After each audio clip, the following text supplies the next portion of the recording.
All the teachings that we have in religion, it talks about, for example, abandoning the dunya. Doesn't mean that the dunya is bad by itself. No, it means that you have to have it at a limited amount in order to focus on what is going to be everlasting for you. One person, actually one of the community members, he raised a very good question. He was saying, how come when we look at the teachings of religion, it constantly tell us about this, refraining ourselves from the materialistic, benefits, right? Not to wish for more, right? But instead, when we look at the rewards which are mentioned in ahadith, they talk about, in the very same sense of material benefits. If you do this prayer, for example, Allah subhanahu wa ta'ala is going to grant you this X amount of, such and such, right? If you do this zikr, Allah subhanahu wa ta'ala is going to give you this much in return. If you do one amal salih, Allah subhanahu wa ta'ala is going to give you 10 amal salih.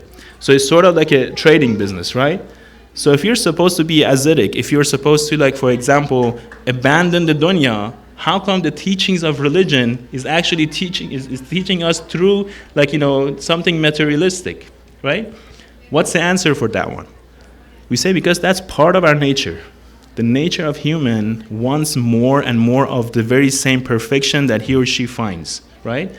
So when religion comes and talks to us, it wants to make sure that whatever we choose as a perfection, that perfection is actually a real perfection. It's not like a mirage and something that, we assume as perfection. So that's why it comes and it tells us, for example, to leave beyond what is temporary and focus on what is going to be everlasting for you. When you want to make a decision, don't just look at yourself on that instant. No. Take a look at yourself and take a look at yourself and your future generations. How is that going to have impact on you and your future generation? Then make that decision, right? And what's the difference? They say it's very easy, the practical way. Before making that decision, just take a couple of seconds and think about it. If this is just going to satisfy my need at that specific second, or no, is this going to have this long-term result for me as well, right?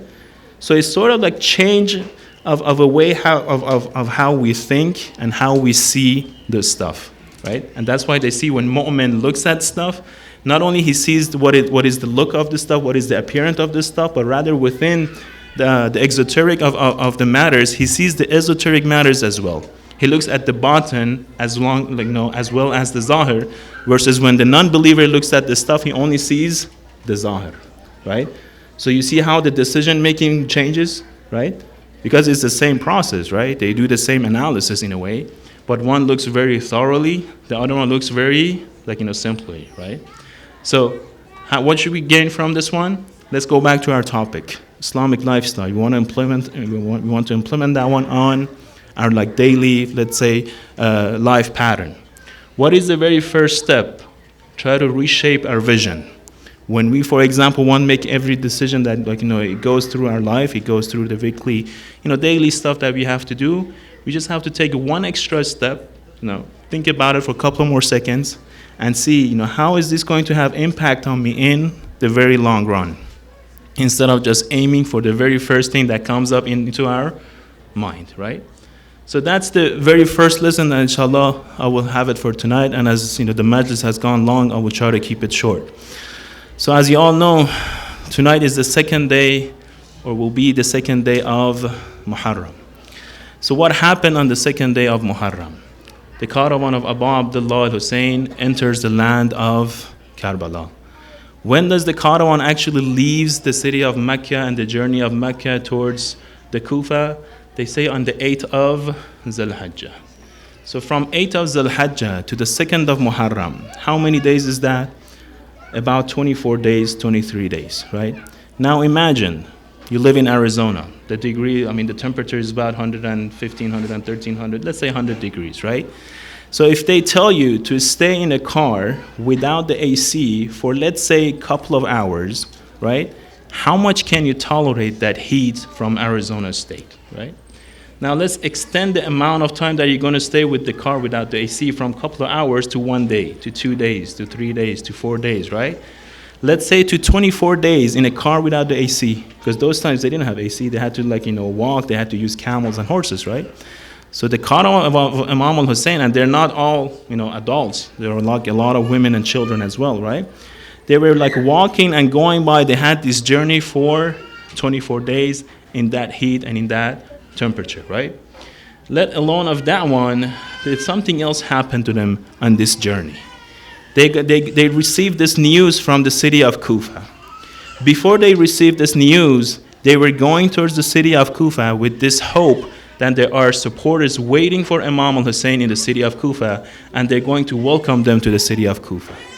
But as they got closer and closer and closer to the land of Karbala, the news of the martyrdom of Muslim ibn Aqil reached the caravan of Imam al-Hussein. Now the whole momentum, the whole equation was changed, right? Now they knew that where they're heading to, there is no supporter. Actually, it's going to be completely vice versa. They're going towards a journey that has no return, right? So imagine, after 24 days of tolerating the heat and the difficulties of the journey, now they receive the news of the martyrdom of the ambassador of Imam al-Hussein by the very same people who have invited them, right? In the middle of the desert. And of course, we know a third thing happens, and that's when the army of Hurr ibn Ziyad, right, it reaches the caravan of Imam al-Hussein. And they do not tell Imam al-Hussein to stop here, no. They tell him you cannot go towards the Kufa and you cannot go back towards Medina or Mecca, right? Rather, they just, sort of maneuver around the desert from one point to another point, not knowing what is the final destination. Imagine when you go on a desert, right? Without the AC, you don't have GPS and you get lost. How much do you go around, right? How much can you tolerate going from one point to another point to another point, right? So it's constantly moving, right? Finally, they reach this land. That when they reach this land, Imam al-Hussein gets down from the horse. He picks out a part of the soil and he smells the soil. And he says, what's the name of this land? They use different namings. They say it's called Nainava. Imam al-Hussein asks, does it have another name? They say yes. The second name that they use for this land is called Karb wa Bala. This land is called Karbala. The minute Imam al-Hussein hears the name of Karbala, he says, A'udhu billah min ardun called Karbala, right? I seek refuge to Allah subhanahu wa ta'ala from the land called Karb and Bala. Then he says the word of istirja, he says, Inna lillah wa inna ilayhi raji'un. Put yourself in the position of those women and children. So far you knew that you are accompanying your imam towards the city in which the supporters were waiting. All of a sudden that changes. Now you know you're heading towards a city that the people or the enemies are actually waiting for you. So what becomes an objective for you? The highest objective for you is to see Imam al-Hussein alive. And the highest objective for you is to see Imam al-Hussein talking to you. Now all of a sudden Imam al-Hussein picks up the soil of the land and he uses the term Inna lillah wa inna ilayhi raji'un.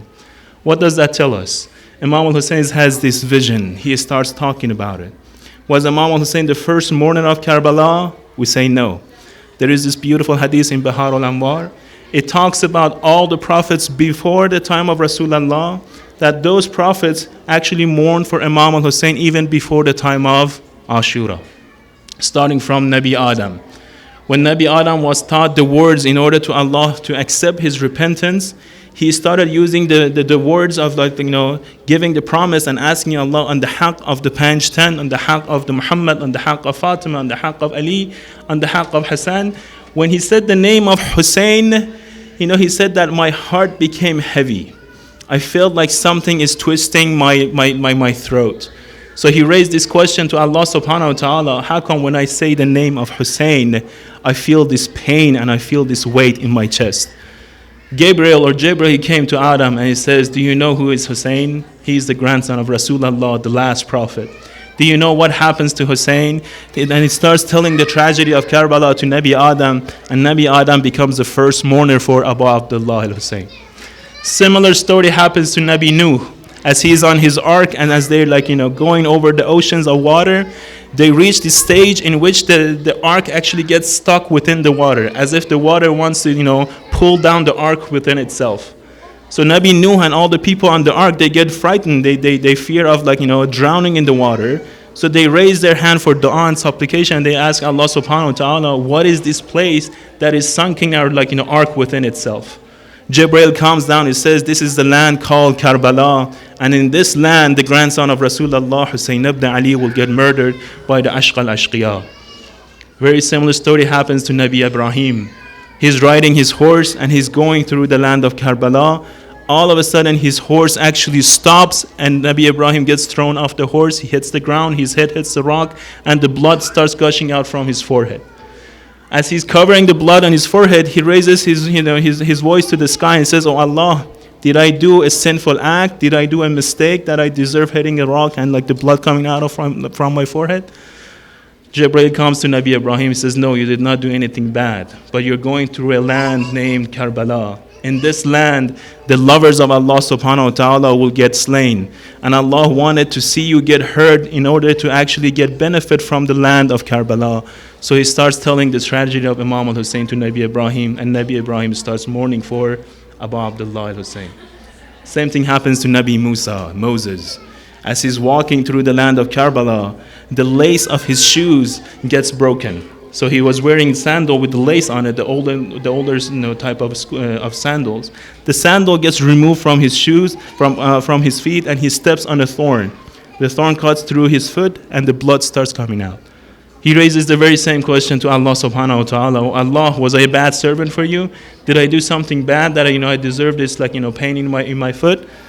Jibreel comes to him and says, "No, Nabi Musa, you did not do anything wrong, but you're going through the land in which the most dear person of all time, the grandson of Rasulullah, will get slain by the wicked of the wicked, by the Ashqal Ashqiya."